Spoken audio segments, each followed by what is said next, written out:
Hello. Welcome to yet another edition of Friday Drinks, where we chat with friends, share some tipple, or not. heated Have shrub juice. Kiricho gold tea. Yeah, whatever. And try and solve the world's problems, talking about things we know nothing about. So you really shouldn't take us too seriously. But it's been an exciting week, eh? The government says one thing, does another, indicates right, turns left. But we'll come to that. Before, what are we drinking?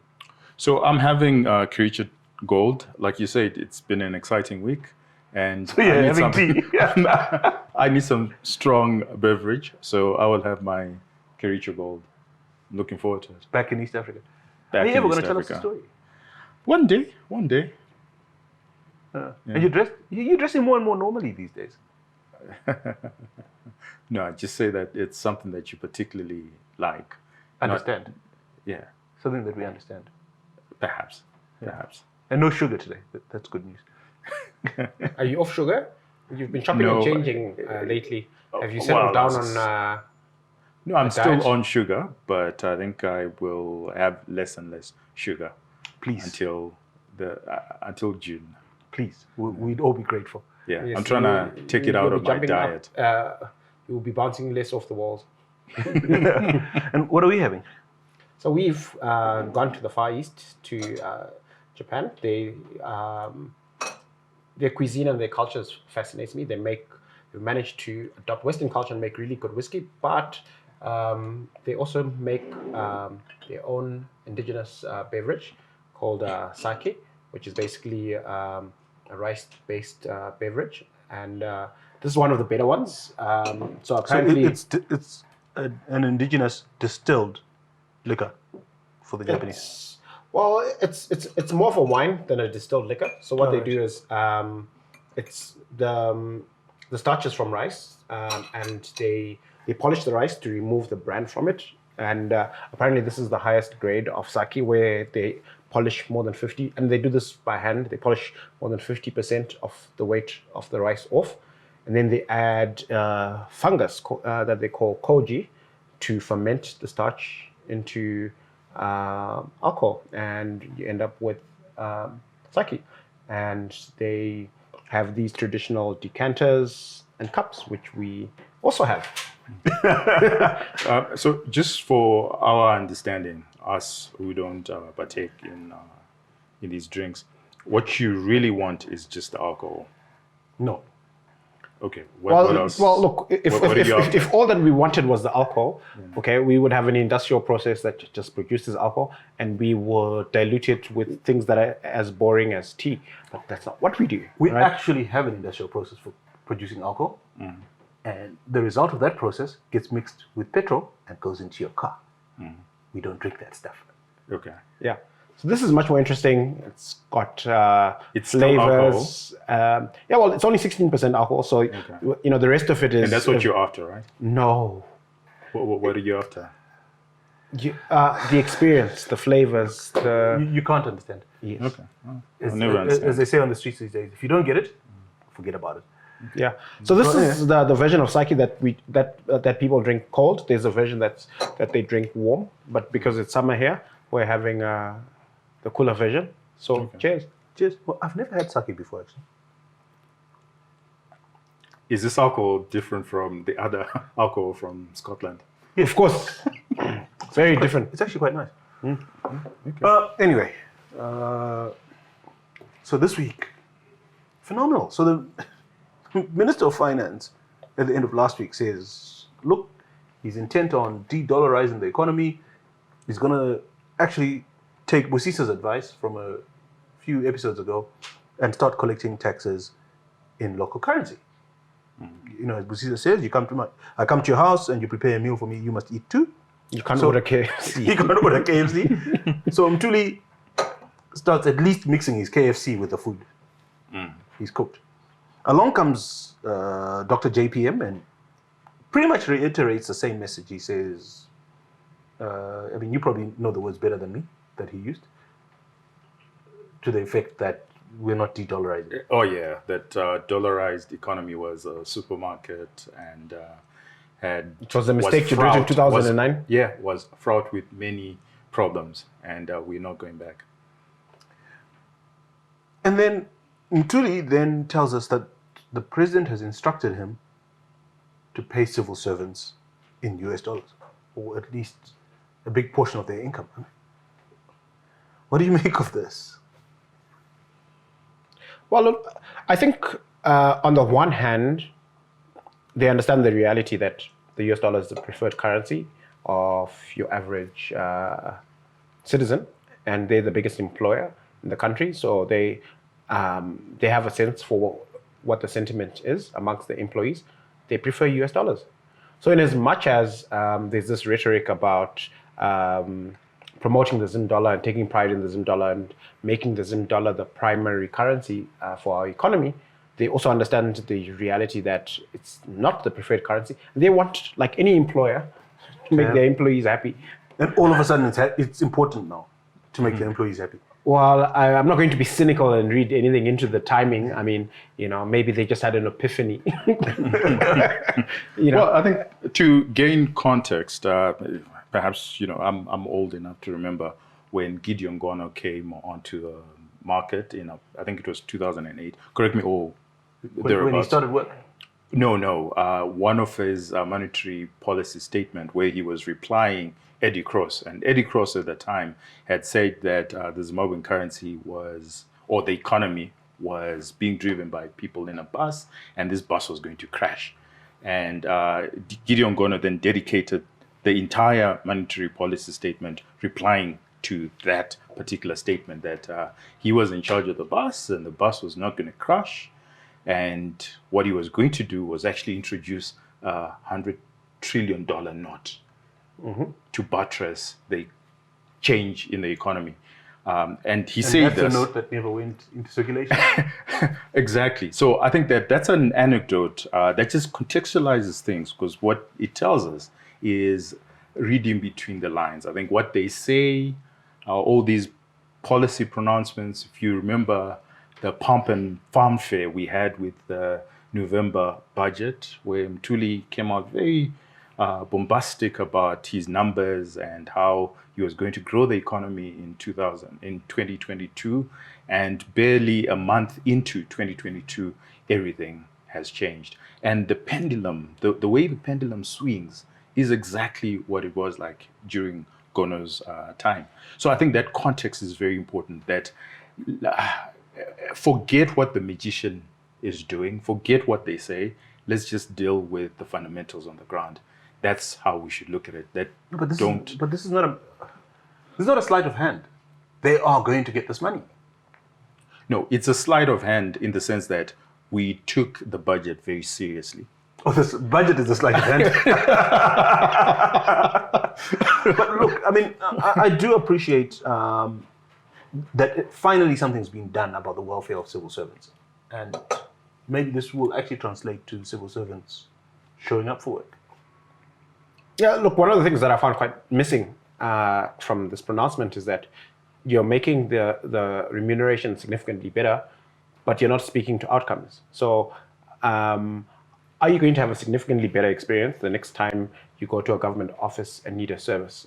Are the outcomes in the schools, which have been atrocious over the last 2 years? Grade 7 pass rate is 41%. Yeah. Right? Are they going to change? And is our outcomes married to this improvement in remuneration? Or it's just a freebie? Well, I think a better question would have been, how is it going to be funded? Because when we did back of the envelope calculations... I don't know about better, I think different. It's still equally important. What are we getting for what we're paying? Well, yes, but I think that the first principal question would have been, can we afford it? That's right. So you can talk about outcome, but can we afford it? I don't think we can afford. When we did back of the envelope calculations, we were looking at 100 million a month in addition, right, for all the civil servants. This is if you add the $100 with the 75 that was announced previously, a couple of weeks ago. Yeah. How many announcements can you possibly make in a month about people's income? This is a swinging pendulum, and we said about the magician's sleight of hand is you hear a lot of messages, and what you need to do is just clear the messages and just focus on what the fundamentals. What are you seeing on the ground? What are the fundamentals telling you? Listen less to what they're saying. Okay, come back to it. So $100 million. That's what this is going to cost. US dollars. US dollars. Come on, that's $1.2 billion. So that's all the money that's going to come from diasporans this year goes to pay the civil service. Wow. If you want to look at it that way, but how does the government get its revenues and revenue? The government last year was an extraordinary year where they raised about $3 billion. Said he doesn't want US dollars. He doesn't want US dollars. He says people can pay their taxes in where is he going to get it? SDRs, they've already used half of the SDRs.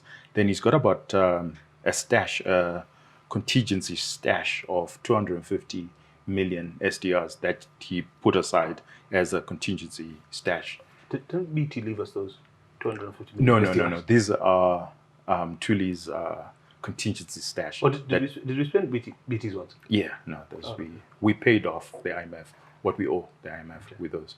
But he's set aside about 250, but that won't be enough because this is not sustainable. That's 2.5 months. Yeah. I mean, basically, another way to look at it, if you're looking at 100 million a month, that's what? 2.5 months. Yeah, and if you're looking at auction being about 30 to 40 million, that's like adding 2 auctions per month. Exactly. That need to be funded. Exactly. And we're already struggling to fund the auction. So yes, good question. So how is it going to be paid for? So is it sustainable? The tax implications. Because if you remember the previous announcement, Zimbabwe, you just can't keep up with the announcements. Remember the Ministry of Finance came to the market again and changed the way you tax. So if somebody is earning both US dollar and Zim dollars, they would assume it to be US dollars and tax it using the official rate. What it does is it hikes up your tax rate. But look, on the big headers, he said, on the big US dollar tax heads, he's basically slashed his US dollar revenue in half, right? He said you don't have to pay your duties 100% in Zim dollars. The mines don't have to pay their royalties 100% in US dollars. So on the big US dollar tax heads, he's collecting less. But doesn't the chopping and changing, especially with the intensity that we've seen lately, doesn't that introduce an even bigger problem, which is that people just stop taking the government seriously. They just because you have these announcements after announcements, I'm sorely tempted to make a joke. And you're chopping and changing, right? And to what extent are analysts like ourselves, to the extent that we have the time and energy to get into the detail, still going to do that going forward? Because you actually don't know whether what's been announced this week is going to hold in 30 days or 90 days. And you also don't know to what extent they'll be faithful to executing those announcements on the ground. So when the auction was announced, it was willing buyer, willing seller, but the actual execution of the auction on the ground, chalk and cheese, completely different. So are we not at a point where it stops mattering what the policy papers say, what the pronouncements say? What really matters is waiting for a couple of weeks and actually seeing what is implemented on the ground, and then making decisions based and doing analysis based on what's actually happened on the ground. Because the pronouncements, it's hard to take them seriously. But there was Tinashe's opening remark that the budget is a sleight of hand. So don't worry about the policy announcement. Don't worry about the budget. Don't worry about the MPS. Focus on what actually happened after the budget, after the MPS. That will tell you what the real policy is. So are we not? But we are. So just to answer directly your point, we are supposed to take them seriously. Think about the guy with $1.7 billion in the financial services system. Think about a manufacturer. Think about somebody whose business has been really relying on the auction, right?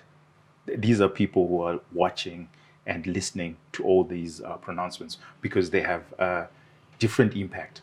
And every day could result in your balance sheet being wiped out or an opportunity. But what you're actually saying, or what you were saying earlier, which I like and agree with, is actually, look, the father of this house could be a devout deacon at church and make serious pronouncements about what he believes morally Virtues. and virtues. And we're not all going these to eat pork, but you come across bacon at breakfast. Yes. and if you see the appearance of bacon increasing, forget about the rhetoric. Yeah, man, absolutely. The likely end result is there's going to come a Sunday when this family is not going to church. And start preparing for that Sunday. Doesn't matter that he's just been appointed deacon. Or there will be a lot more atonement sessions along the way. Right? You're quite right. And I'm saying that let's work on what is actually happening on the ground, right? But what I'm saying is, if you've got money, unless you've got money under the pillow, then yes, you are with Rufaro. You don't care what happens. But unless you've I'm not got saying money, you don't care what happens. No. You can afford to wait.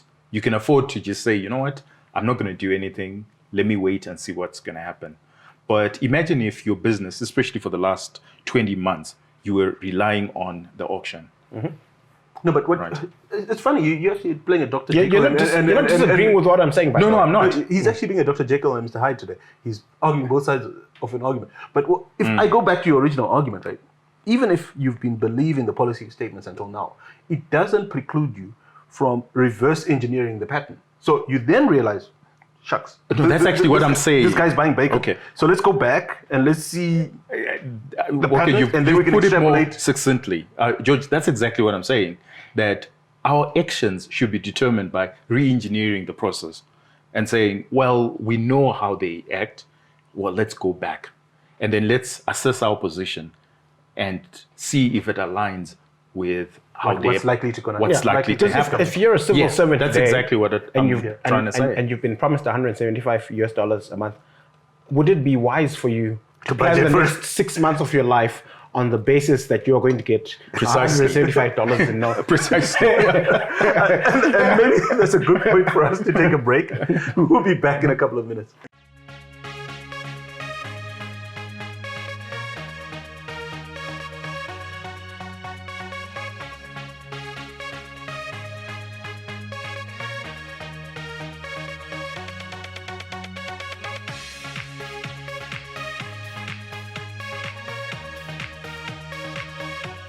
Welcome back.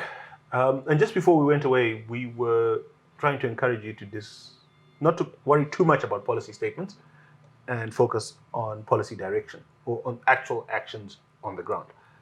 But having said that, there was an important policy statement this week from the governor. And perhaps we just want to dwell a little bit on the policy measures it was a long document, it was a very interesting document, but maybe we just skip to the back of the document and look at what he says he wants to do for the next 3 months. And is it good, bad, or ugly? One of the important things he says is No prizes for guessing. he says the auction's going nowhere. In fact, he's doubling down on it. He's going to do all sorts of things to strengthen the auction and reduce the backlog to 2 weeks. Thoughts? Can you Yeah, so- sustain it? No, why Well, do he you? has. Can you sustain it for the next 12 months? How do you have a backlog in the first instance? So if you're allocating US dollars that you have, You're making this point again. This is like Tinashe and his currency board. no. Well, look. So the point I want to make here is the auction, and it's very well documented, is dysfunctional, right? So and it's been around for long enough, and there've been pronouncements about fixing it and making it better, more efficient, for long enough for us to say with reasonably high conviction that we shouldn't read anything into statements about the auction getting better or improving. It's a mess, and in all likelihood, over the next 30, 90 days or for the rest of this year, it's going to be a mess. If you are an importer and you want to stake your business on being able to timeously make payments via allocations from the auction, then you're not very wise, in my view. Okay. He says To me, it's musical chairs. If you're on the auction, these are musical chairs. As long as the music is playing. playing. Keep dancing, but Keep dancing. just make sure you're close to a chair. Yeah, exactly. And then when it stops, you just move on. The other more important remark that he made is that we have Afrexim Bank funding up to 150 million loan that goes directly into the auction. Going to your point, how do you have a loan. 2 week, and then how do you then even have a loan funding your auction? That's not sustainable. So to me, the big question is this thing sustainable? Okay. Another thing he talked about to do with currency as well. $50 is gone. Now only available for old people. I actually feel very strongly about this. About the $50 The being gone. $50 being gone, because $50 it was about 23 million that they've used, right? Not much, eh? Yeah, but then they were quite voracious and very bombastic about how this is being misused, and there's a lot of arbitrage on 23 million, right? Half an auction. Half an auction, and they think that there's so much that it There's necessitated, $1.5 billion that's gone through auction. and they think that the 1.5 23 million the 2 billion that has gone through auction, that there's no arbitration, arbitrage. There's no arbitrage whatsoever, and the 23 million Is a big problem. is a big problem. And that's gone to tens of thousands or hundreds of thousands of individuals. 400,000. In $50 installments. It doesn't matter. I'm not sure if it's actually gone to 400,000 people, but All right, well, that's what they wrote. I think part of their problem is with the fact that it's probably gone to a lot less than 400,000 people. But is this the greatest of our problems? But this is a curious thing about the sleight of hand. That it's clear that they see that there's an arbitrage, right? But somewhat this arbitrage goes away. It doesn't apply to the big auction or to the the big SME auction or to the SME. But it applies to individuals accessing $50. Okay. Okay. Moving on through the policy initiatives. Zim dollar is going nowhere. Well, I can tell you where it's going. It's going to No, don't say that. it's going to history's dustbin. If we continue to print and suffer high inflation, that's exactly where it's going. And well, maybe that's what nowhere is a euphemism for. Okay. More US dollars to be allocated to Zim dollar fuel. So last year we actually spent about 800 million in terms of fuel. But on auction, it was a lot less. On auction, it was a whole lot less because it's a US dollar. It was free funds. Yeah. So we spend about 800 million. We usually spend about 1.4 million. So what it just means is if you're putting in more fuel, the rate is just going to run, because what has actually been sustaining the fuel industry is it's dollar, pure dollar. Now, it's interesting because the fuel price, the global fuel price, has actually been increasing. It's been going up. So if you're going to allocate and use Zim dollars to buy real product, it's just more Zim dollars chasing after a commodity that's priced in US dollar that's actually increasing. So this is something that I actually don't understand, because usually when you come up with a fix for something, there's a problem that most people can wrap around their brains to say, okay, this is, I can see what you're trying to fix. Yeah. We, for decades, have had challenges with fuel, queues, problems, and then we dollarized the fuel sector, and we've done more than a year, no issues. Everybody understands how to manage their fuel consumption. And then somebody wakes up and thinks there's a problem with this thing that's been working. Arbitrage. I don't understand. Somebody can clearly see an arbitrage opportunity. Well, I mean, an interesting question. I mean, all of us have mothers the three of us have mothers on Zim dollar pensions. Does any one of us think that with this initiative, our mothers are going to be able to drive up to a service station and swipe? Of course not. Of course Are you not. joking? Of course not. That's not going to happen. It's just going to be a mess. So I don't understand what problem we're trying to fix. It's not like there were millions of Zimbabweans jumping up and down saying we want to pay for. No, you're quite right. But an important anecdote is: do you know that there is fuel that's actually allocated for Zim dollar? Have you ever seen Zim dollar fuel? I have. You have? Oh, okay. Once. But over the last year, we've actually been allocated. And but I happened to know the owner of the service station.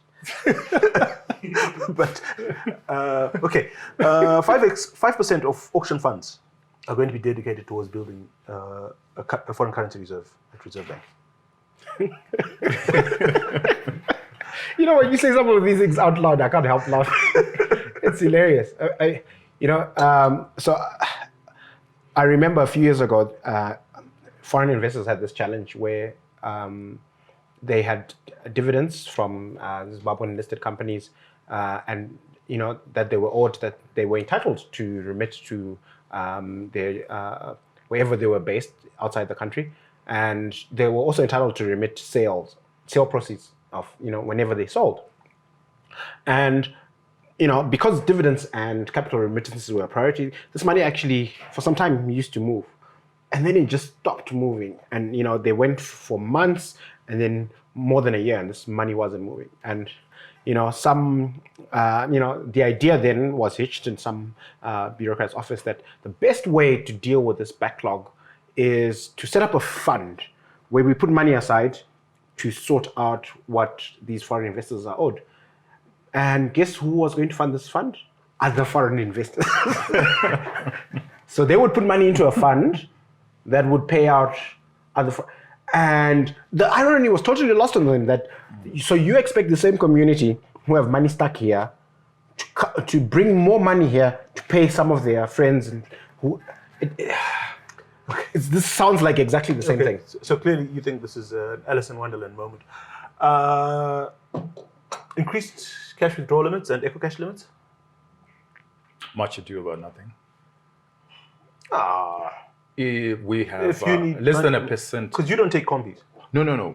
Why I'm saying it's much ado about nothing, it's because The cash isn't there. the cash isn't there. Cash in circulation is 0.6 something, 0.7, I think. But it's less than 1%, right? The actual cash in circulation. Elsewhere, it should be around 14%. And this is less than.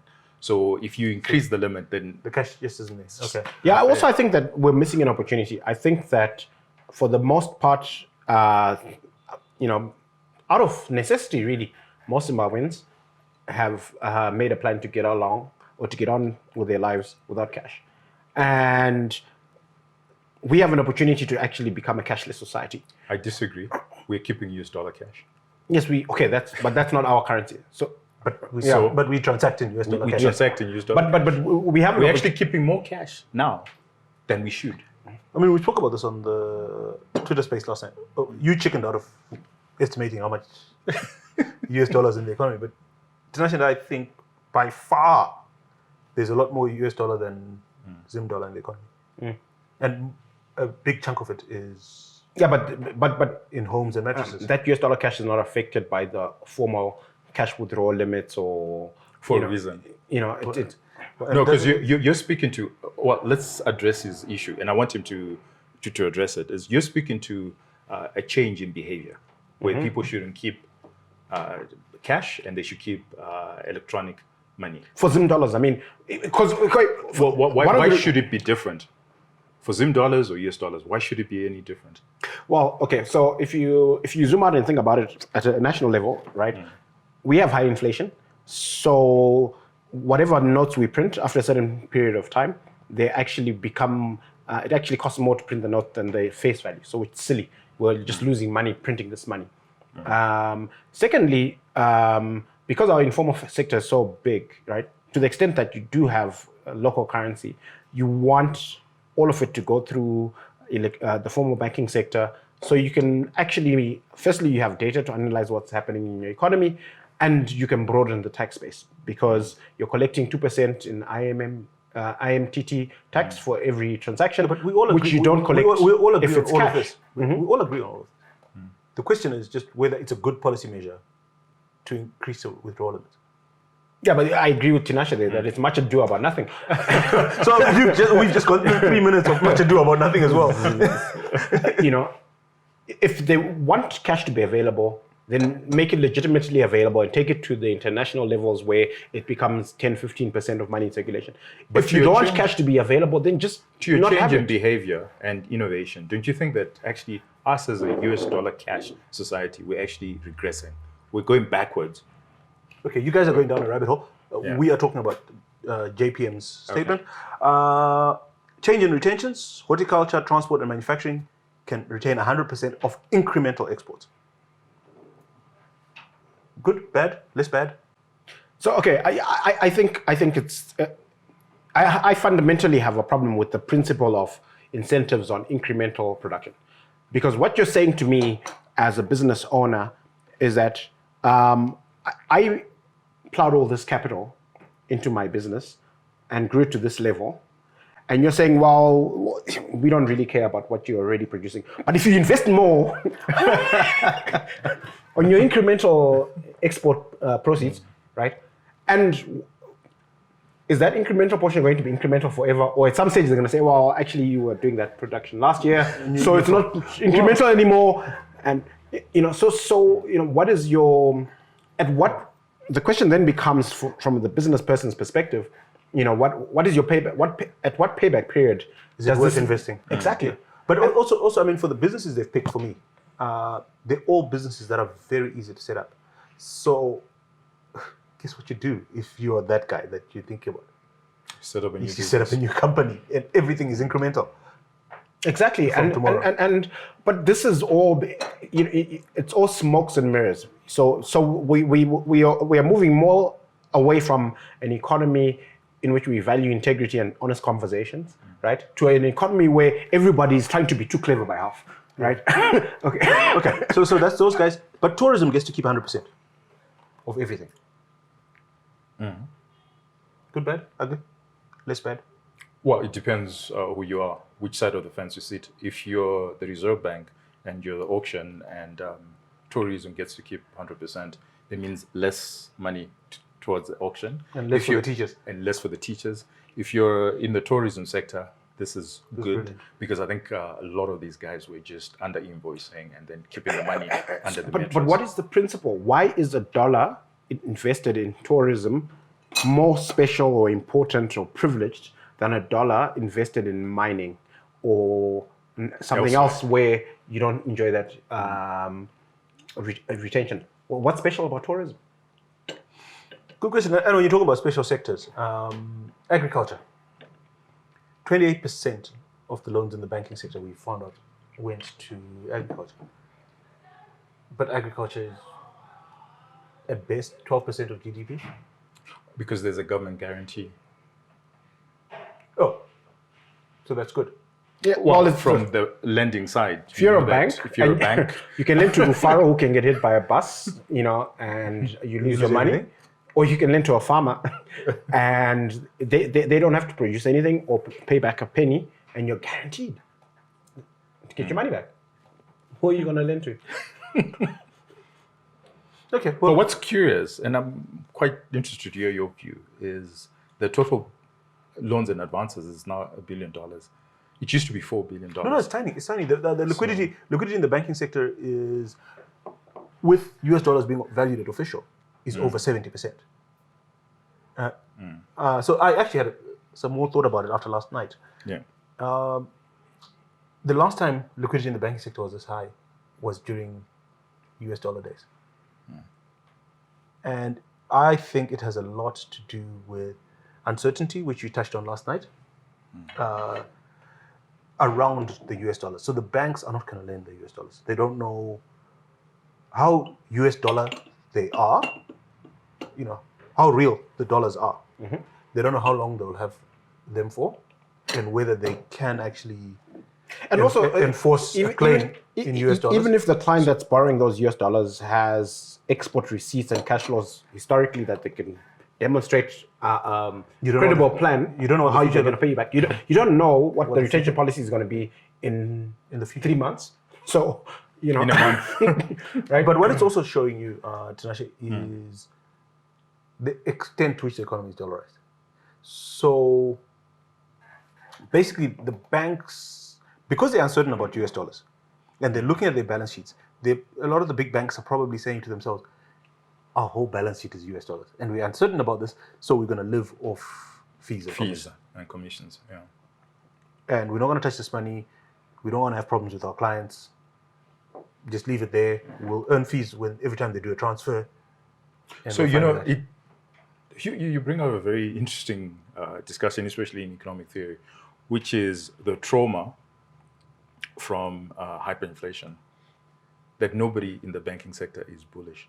Nobody in manufacturing or anyway is bullish. Because if they were bullish, then they'll be lending. But they know they've experienced the story but before. How can they be bullish when? These are numbers we all got from Dr. Mangudja's document. Their return on equity is 45%. Official inflation is 60%. The return on equity for the banking sector is 45%. So last year, the banks lost, in real terms, their shareholders' money. Their shareholders' investment is worth less now than it was a year earlier. So of course they can't be bullish. And they're not going to do anything that further risks that capital base. Well, okay, so that's why I said it's an interesting excursion in economic theory. Because if you remember in the early 2000s, the bankers were more innovative, right? Precisely because of this. Because they could see it and they thought, you know what, we need to beat inflation. And for us to beat inflation, we have to do extra innovative ways to ensure that we retain. But those bankers owned their banks. Yeah. The current bankers don't. So They're employees. I always like to analyze. Did you hear that? Yeah, I heard that. I always like to analyze how well-run multinational institutions that have been in a jurisdiction for a long time behave. Now, if you think about banking in Zimbabwe, right, the two oldest multinational-owned banks, Standard and Barclays, okay? They've been here for more than 100 years. Okay, Barclays has exited. So Barclays literally said, you know what, fair enough, we're out of here. And they sold, and the Malawians bought it and made it First Capital Bank. Standard has taken a slightly different path. They've all but shut down their operations in Zim. They literally have only 2 branches in this country. Well, Stanbic is now Chinese owned, so there's a different dynamic at play there, fundamentally. And it's relatively young in this. So it's not a multinational. No, but he's talking about the oldest multinationals. Because Stanbic, it hasn't been here anywhere near 100 years. Yeah. Because they took over Greenlace, yeah. In the late 80s? But Standard and Barclays were here for more than 100 years. All right, okay, fair enough. And they've called it and they've said, you know what? It's like a dark way. Guys, before we get ourselves into any more trouble, we'll go for a short break and we'll be back in a couple of minutes.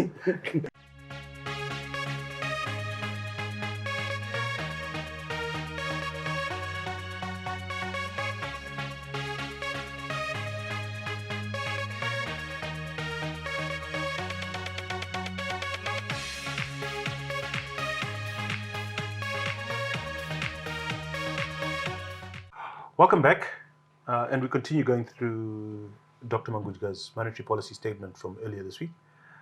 During the break, I had a thought. In his entire time as governor, I've never seen him actually write his middle name anyway, but it's on this document. Really? Interesting. And on the bond note? No, it's usually just his initials, JP. Oh, yeah. But he's got his full name, including middle name. I just wondered, maybe something Freudian in there. Who knows? Panonetsa. So he dedicates quite a bit of his 2021 review to the mining sector. Gold is up 56%, which is huge, eh? That's a big growth in the segment. More importantly, it was actually in the second half. So it was trailing in the first half. It was trailing 2020. And then suddenly it shot up. I think on the show a few months ago, we actually talked about it. That look, this target of 30 tons was pie in the sky, but he gets very close to it by the end of the year. He hits 29. 29, yeah. Well, he's faithful to the small producers. He gives them fair value, and they'll deliver. Right? Are they small? Are they small producers? Well, look, I'm not going to be cynical and speculate that there's some arbitrage going on between those delivering under the guise of being small producers Even though you are speculating right now. But look, I think what it demonstrates is that if you are fair, you're gonna get the outcome, right? If you create the correct incentive, right, for the production of any commodity, right, you will get the production, you will get the deliveries. Interesting, though. You mentioned that growth came in the second half. The parallel market premium widened in the second half. I can't see the link. I can see the link. I can see the correlation, but I can't see the causation. Is it coincidence? Causation is not correlation is not causation. Yes. The two are not actually related. But Like is the it premium is not coincidence? a. Well, it the premium, coincidence? where you might have a point, a slight point, is as the premium increases, the Reserve Bank understands that they need to close the gap as far as the gold deliveries are concerned. Because when the premium is a little, there's some producers who think, oh, you know what, it's okay. I don't want to trade. I don't want to smuggle. I don't want to trade in illegalities. Let me just supply my product. But as the premium increases, right, then everybody thinks rationally and will not deliver the gold. So then the central bank has to But if you're getting green notes quite at a fair price, you don't care. No, No, but remember, you don't get 100%. you were not getting 100%. You only started getting 100% if you're a small producer. So this is why the small producers have delivered more. So there's that. There's also South Africa. That South Africa is now more stringent on the gold. I think you would have seen the tax racketeering issue that came out, and it's a big thing. I mean, it's about 24 billion rand I'm just surprised it's taken them this long for 10 years. to cotton onto it. I mean, we've known this for 12 forever. or 15 years. Okay, Rufaro looks very blank about it. We'll educate you. So a lot of the Zim gold has nowhere to go. So it was like, oh, okay, we've got this gold. So you guys are basically talking about the VAT on The deliveries VAT to or deliveries jewelers. in Yeah, Johannesburg. okay. Yeah. I got spooked. A second there. Yeah. Okay. So that avenue so has we're been on the same closed. page. Yeah, that yeah. avenue, there's greater scrutiny as far as that avenue is concerned. But I wonder Right. what's changed because to me. Oh, you mean in South Africa? Yes, because I always thought that the South Africans deliberately turned a blind eye to it. because it was good for the economy. industry and the Well, economy. No, I think what's interesting, if you want to go deep into the rabbit hole, then this was during Zuma's years when they changed the SARS Director General, right? So there were a lot of shenanigans that were actually happening under Zuma, and this carried on until. Guys, you are going into areas that we know even less about than economics. Yeah. So let's take. But It's okay, a rabbit hole. Yeah. But I mean, certainly interesting. Makorokoza have delivered 18 tons when the big producers have delivered 11. Big producers have grown 14%. Makorokoza have doubled. I think that's where the arbitrage is. And to me, what it speaks to is I suspect, in fact, I'm a betting man and I would bet quite a bit that if the big players had the same incentives as Makorokoza, they would actually grow their production deliveries at a much faster rate than what we've witnessed with the Korokozas. In fact, only 42%. So- I think this is the best report we've ever had from JPM. It's got so much data. Only 42% of the big miners are planning a significant increase in production in 2022. So, sorry to take you back a bit, so that we understand and we exhaust this point. There are a lot of middlemen in the gold sector. Yes. So what tends to happen is the big gold miners, what they would just do is they would start selling their gold to the middleman, and then the middleman is deemed as small scale. So as far as the central bank is concerned, that's small scale. Well, you don't just show up. They're a bit more strict about. You don't just show up and Well, I think lawyers small scale. lawyers would use the expression substance over form.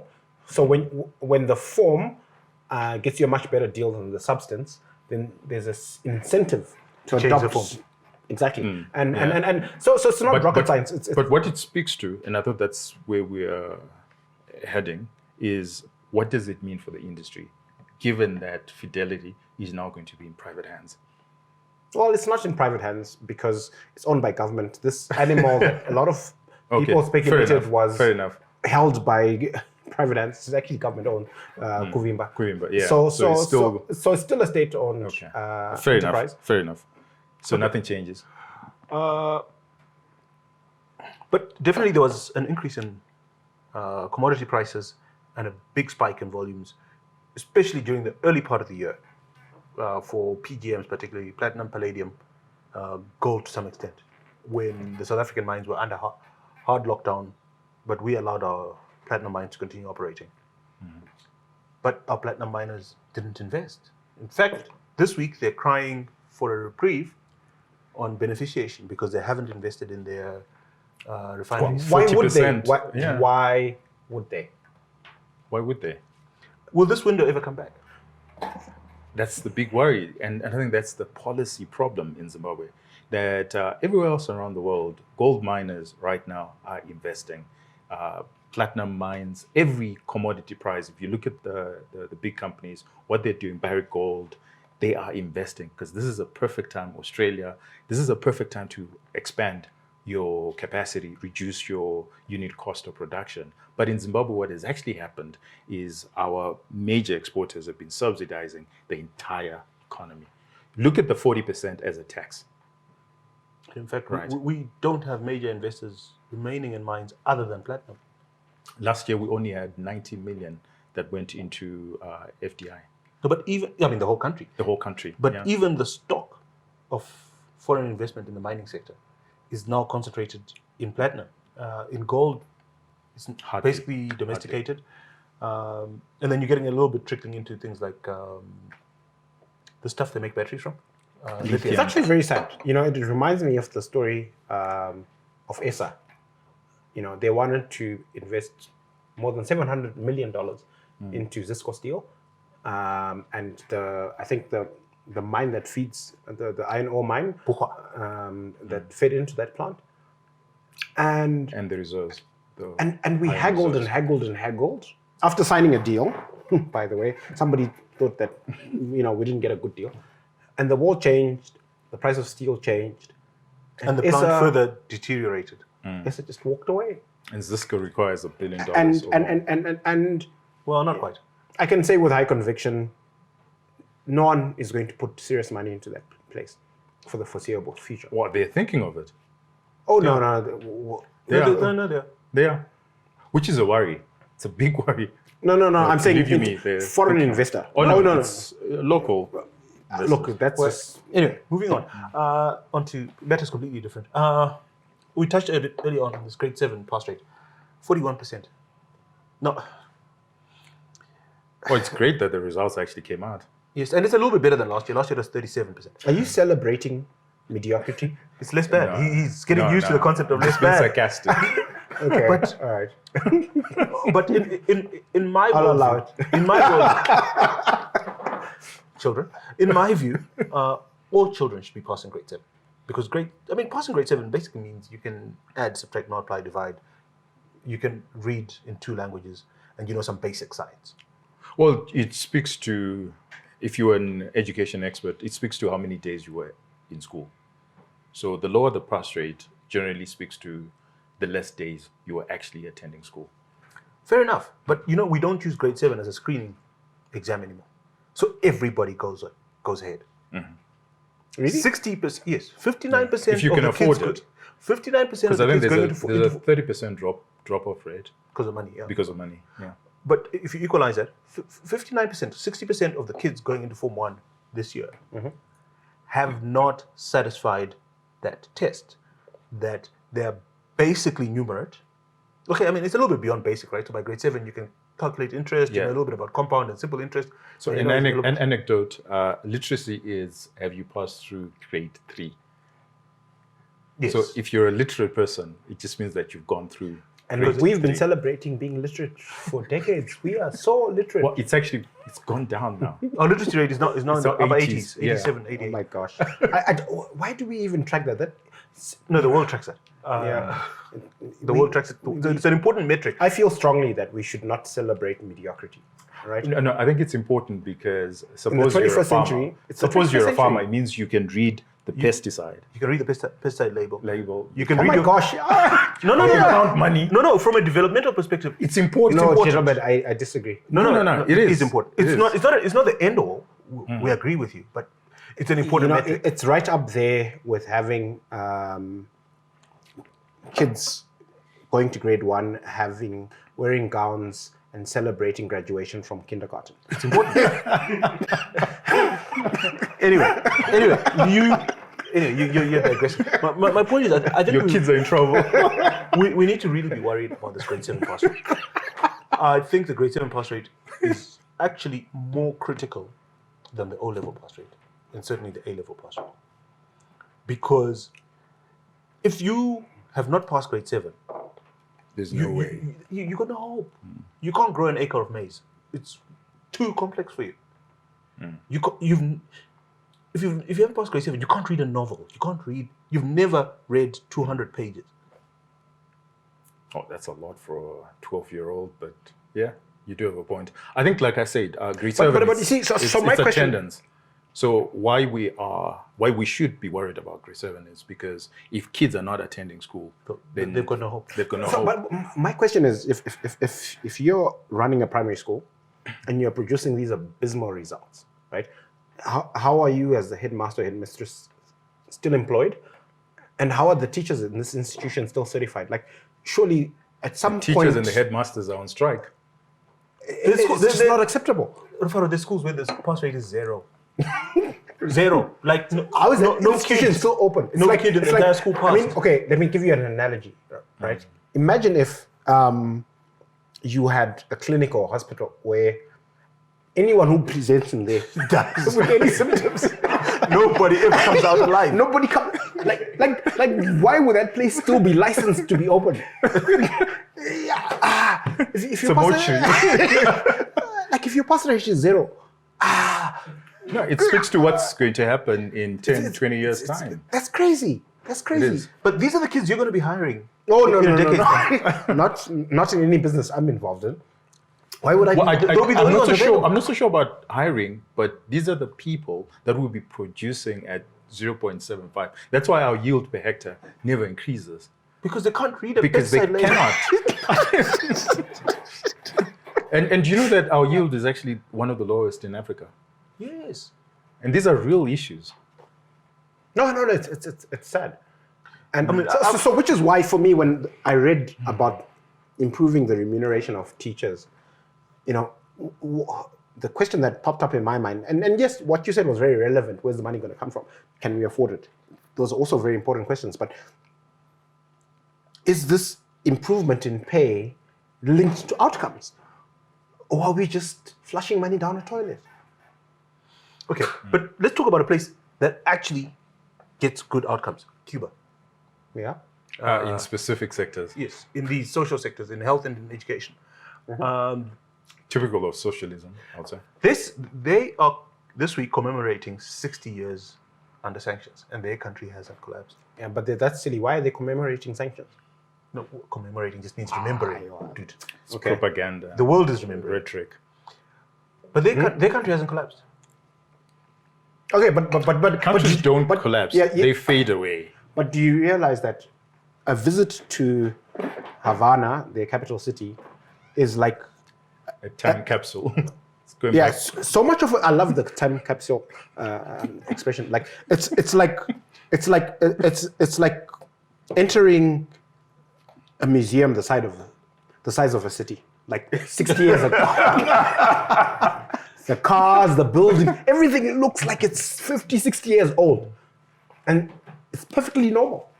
I mean, until 2 years ago, your local barber was employed by the government. Really? Yeah. Your hairdresser was It's employed ridiculous. by the government. Are you serious? Oh, yeah. Until 2 years ago. You will find Their cars. salons were nationalized. You will nationalized. find cars Everything was on the road in nationalized. Havana that were manufactured in 1960. Okay, I find that romantic though. Yeah, for No, 2 it minutes. is. If you're there for 2 days and you're going to be on the beach sipping margaritas, and you're like, oh, this is so quaint. Look how old this car is, this taxi. But do you want to live there? Do you want to operate? Do you want to operate that taxi or a business of those taxis?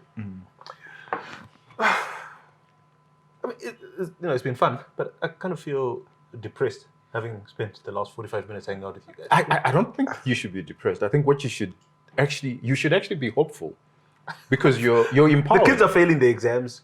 Cuba is a little bit less bad. The government's indicating left, turning right. How should I be hopeful? No, you should be hopeful because at some point, The future of the economy is determined by Makorokoza. I think you should be hopeful because at some point the restart button has to be pressed. So the quicker we get over this fever, Now this is the better. optimistic. This is optimistic. This is That's You were tweeting about how this has been going on since 1992. you think Well, that yes, the and reset it's- button has to be pressed. you will be forced. Have you heard of North Korea? You'll be forced to. So there's significant differences. Well, Cuba is actually it's turning. It's less bad. It's turning. It's not as quick as one would It's hope a little bit for. less bad. It's a little bit less bad. I'll use that term. But it is turning. And even North Korea, I think I still What? North Korea. Yeah. Yeah. I think that at some point the reset button will be pressed. They're pressing other kinds of buttons right now if you've been following the news. Yeah, But I think they're shooting things into the sky am that are hopeful. getting more and more close to... Oh, look at what's happening. Okay, Japan. so look at what's happening in Venezuela. Do you know what the inflation rate is in Venezuela now? You know, as you say, countries fade away. Nobody knows what's going on in Venezuela. But I only can give you- academics like you. But they've been dollarizing, right? Whoever thought that Maduro would dollarize? Oh, so what's the inflation on? Well, it's around 200%. Okay. But it used to be 2 trillion%. Okay. Right. So it's like, you know, at some point, pressing the restart button does not mean that your computer will work, but it's certainly an opportunity, right? So if nothing is working, it's always, okay, go back to the source. But going back to the source does not necessarily mean that you will then follow the correct course. But we did in 2009, right? Yes, and yet that's the most And disturbing unfortunately- thing. That's the most disturbing part of the MPS, right? Because 2009, We made a supermarket economy. we basically made so much progress because we ditched this thing that wasn't working. That was the Zimdala then, right?